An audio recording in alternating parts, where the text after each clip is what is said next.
Bonjour et j'espère vous trouver en pleine forme aujourd'hui.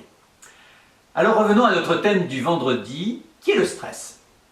Et aujourd'hui nous allons évoquer ce dont on parle beaucoup ces derniers temps et qui vous concerne un peu plus particulièrement vous mesdames, c'est la charge mentale.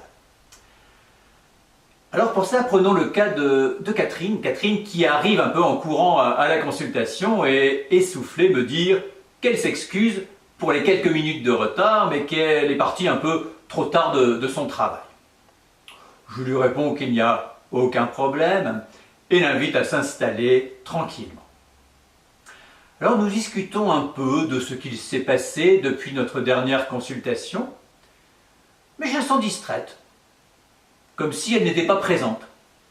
Je lui demande alors, mais je ne vous sens pas là. À quoi êtes-vous en train de penser ?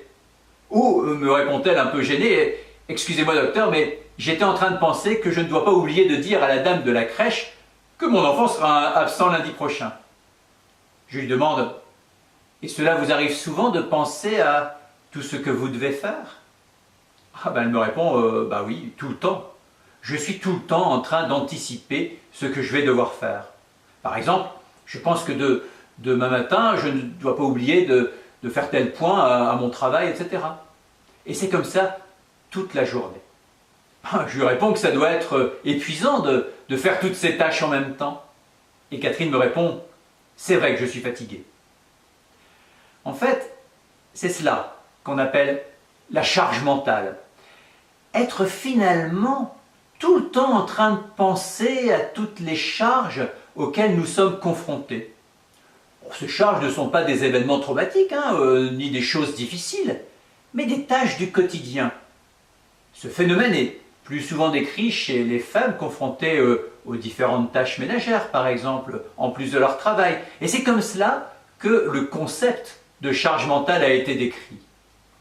Ce phénomène touche moins souvent les hommes. En fait, le problème de la charge mentale, c'est d'être toujours en train de penser. Différents facteurs peuvent aussi influencer cette charge mentale. Bien évidemment, la lourdeur des tâches à effectuer.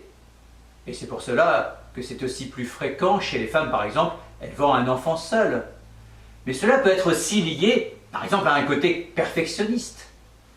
Donc ce qu'il faut bien comprendre, c'est que nos pensées impactent notre système émotionnel, notre système d'activation émotionnelle. Quand on est confronté à des activités, eh bien notre corps active notre système nerveux sympathique pour nous mettre en action. Ce système mobilise notre énergie pour agir. On est gonflé d'énergie, mais cela peut aussi pomper nos réserves. Imaginez bien que notre cerveau émotionnel n'accède pas à notre système cartésien. Il ne fait pas la différence entre une véritable situation et ce que nous pensons. Et vous êtes d'accord qu'on peut se stresser rien qu'en pensant. Le cerveau émotionnel ne réfléchit pas, il réagit en s'activant. Reprenons l'exemple que je vous ai déjà donné avec la douche.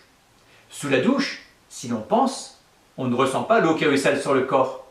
Et si l'on pense au fait de peut-être se retrouver dans les bouchons, de risquer d'arriver en retard à une réunion, ou de penser qu'une réunion va mal se dérouler, etc., eh bien on peut déjà activer notre système émotionnel. Alors que là, ici maintenant, on est sous la douche. Et rien ne peut nous arriver. En se recentrant sur l'eau qui ruisselle sur le corps, eh bien cela redevient un moment agréable. C'est le même moment, c'est la même douche. Un bon moyen de lutter contre la charge mentale, ça va être finalement de revenir au là, ici, maintenant, revenir au corps, aux sensations du moment présent. Notre corps est dans l'instant présent. Ce sont nos pensées qui nous mettent dans l'avant, dans l'après, il aurait fallu, il va falloir, etc. En fait, la charge mentale, c'est cela, c'est cette pensée permanente. Et la pleine conscience va permettre ce retour à l'instant présent. C'est ce que j'ai proposé à Catherine le jour de la consultation, de se poser et de faire le tour tout bêtement de ces sensations, toutes les sensations présentes dans le corps, d'observer les nouvelles sensations qui apparaissent, de juste ressentir.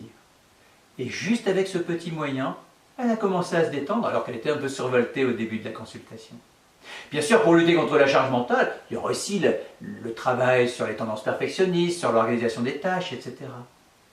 Aussi, la mission que je vous propose aujourd'hui, c'est de poursuivre le travail en hypnose qu'on a initié cette semaine, ces séances d'hypnose guidée, que nous avons donc approfondies à partir des séances de 30 minutes. Vous commencez à bien saisir en quoi cela peut être important, car l'auto-hypnose, c'est aussi se recentrer dans le là, ici, maintenant. C'est un moment où le corps peut se ressourcer. Allez, bonne continuation à vous et je vous dis à lundi.